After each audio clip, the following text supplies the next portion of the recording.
दिनै रंजालि बैसागु समायनि बोथोरावब्लाबो जोंहा बिटिआर हालामनि बा बर' हारिनिनो गेदेर खहा होननानै जों बुंनांगोन।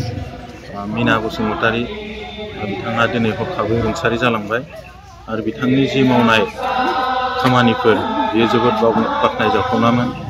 गोदो जेब्ला आथोब दाजेनदोंमोन जोंनि बर' आइजोफोरनि बिथांखौ जोङो फाउन्डार होननानै जों मिथिनो मोन्दों। 1986आव दाजेनदोंमोन एडप कमिटि हिसाबै, बिथाङाबो सासे सेक्रेटारि हिसाबै दाजादोंमोन।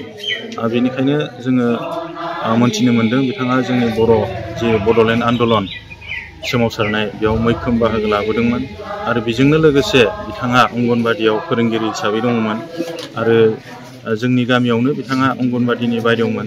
जोंनि गामिया फरायनाय बिथिङावबो बेबायदि दावगानाय नङामोन। बिथाङानो लिंनानै लांनानै गथ'फोरखौ फोरोंनानै जोंनि गामियावबो दिनैसिम गोबां गोरों गोरों लेखा गोरों MA पास BA पास बिदि ओंखारदों। बेजों लोगोसे बिथाङा हाबा जानायनि उनाव भेरगावआव थाहैदोंमोन। बेयावबो सुपारभाइजार हिसाबै अंगनबादियाव साख्रि मावदोंमोन। बिनि मावनाय दांनायखौ जोङो बाख्नायनांगोन, मानोना बर' हारिनि आन्दलन समावबो बिथाङा जेब्ला आथोब दाजेनदोंमोन गामि गामि हाबनानै बर' आइजोफोरखौ लिङै लिङै लाबोनानै एबसु आरो बेबायदिनो गावसिनि आथोबजों लोगोसे आन्दलन खालामफानानै जोंनि बर' हारिखौ जौगाहोनायनि दिनै बेसांखिनि मोनफैदों होननानै जोंबो मोनथिगोन। मानोना जों उन्दैनिफ्रायनो बिथांखौ मोनबोदोंमोन। सोरजोंबा बेबायदि नांलायनाय बा गाज्रि साननाय बेबायदि बिथांनियाव जेबो गैयामोन। दा बेनिखायनो जोङो जोंनि बिथांनि मावनाय दांनाय बा बेखौ जोङो गोसोखांनांगोन आरो लाखिबाय थानांगोन, बेखौ आङो मिजिंथिदों। आरो जोंनि ओनसोलनि हरसिंगा बा जोंनि नैबे सस्त्रापारा उदालगुरिनि गेजेराव बिथांनि गोबां अबदान दङ। जेब्ला जोंनि बर' हारिया आन्दलननि समाव एबसुजों लोगोसे आन्दलन खालामफानायाव जोङो लिडारफोरजों बिथांखौ थाफानाय नुदों, जेरै जोहोलाव बालिराम बर' बिथाङाबो मुंख्लं जानानै थांबाय। बिथांजोंबो बिथाङा खोब घनिष्ठ थाफानानै बिदि खामानि मावोमोन, जों मोनबाय थादोंमोन। आरो बेजों लोगोसे बिथाङा स्पर्ट्स बिथिङावबो गेलेनाय आयदायावबो फुटबलाव बा भलिबलाव बेबायदि गोबां आखा फाखामोन। आरो बेबायदिनो मोसानाय बागुरुम्बा होननानै जोङो मोनथियो। बागुरुम्बा मोसानायावबो बिथाङा जेरै दिल्लीफोराव आन्दलन खालामनायाव मोसानाय बेबायदि बाहागोफोराव बिथाङा लादोंमोन। आरो बेबायदिनो बिथांनि जिखिनि आखा फाखा मावनाय जोङो बर' समाजाव बा बर' रायजो राजाया जोङो गेदेर खहा होननानै जोङो बुंनांगोन।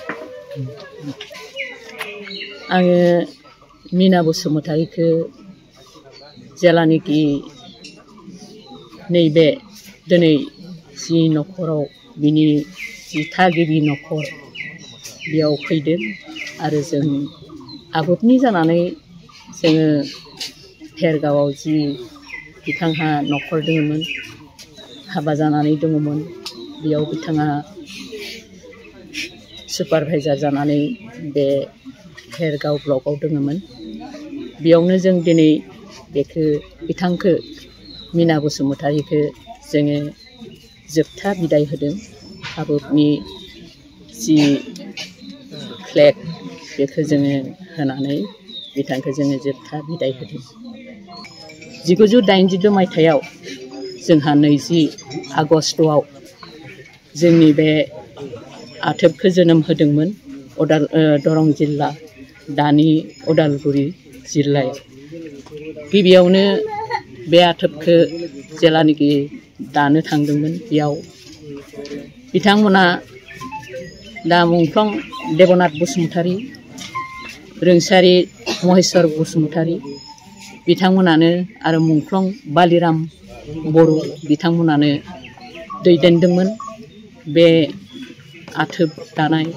मानो होनबा सारा जोंनि बुहुमाव बिमा माहारिफोरखौ फोजास्रांनायनि आरो बिमा संगठनखौ दानानै जोंनि मावनाय दांनाय गथ' गथायखौ फोसाबनाय, न'खर फोसाबनाय बे गासैखौबो मावनो थाखायनो बे आथोबखौ जोनोम होदोंमोन। जेला 1982 मायथाइनि 20 आगस्टआव जोंहा बे दरं डिस्ट्रिक्ट आथोबखौ दादों। बेयाव खैराबारि गोजौ फरायसालियाव लांनानै बे आथोबखौ दादोंमोन। बेयाव बे आथोबाव जोंहा मा होनो एडहक हिसाबै जोङो बे संगठनखौ दादोंमोन। बेयावहायनो जे कमलि आब'खौ आफादगिरि हिसाबै बानायबाय आरो बिनि उनावहाय दिनैनि जि रुंसारि जालांनाय मीना बसुमतारी बिथांखौ सेक्रेटारि बानायदोंमोन जेनेरेल सेक्रेटारि एडहक हिसाबै बिनि उनाव जोङो हानायसिम आनसलिकफ्रावहाय गिदिंनानै बे आथोबखौ जों दाबाय दानायनि उनाव आरो जिहेतु जोङो मोजां फुल प्लेजेट दानांगौ होननानै आथोबखौ जोङो अर्गेनाइज खालामबाय आरो फरायसा आफादाबो जोंजों लोगोसे दंफायोमोन बेबायदिनो गोबां सुबुंफ्रा जोंजों हेफाजाब होदोंमोन फरायसा खौसे आफादा जि डिभाइड आसाम 50-50 बिदोंमोन बेयावबो जोंनि आबोबनिफ्राय बा आथोबनिफ्राय रल लानानै जोङो बेरायफादोंमोन आरो जोंबो सहाय खालामदोंमोन बेयावखायनो दिनै गमामायैनो हरखाब दिनैनि बे अक्ट'आव जे बिथाङा रुंसारि जागोन आं बेखौ सानाखैमोन माब्लाबाबो सानाखैमोन।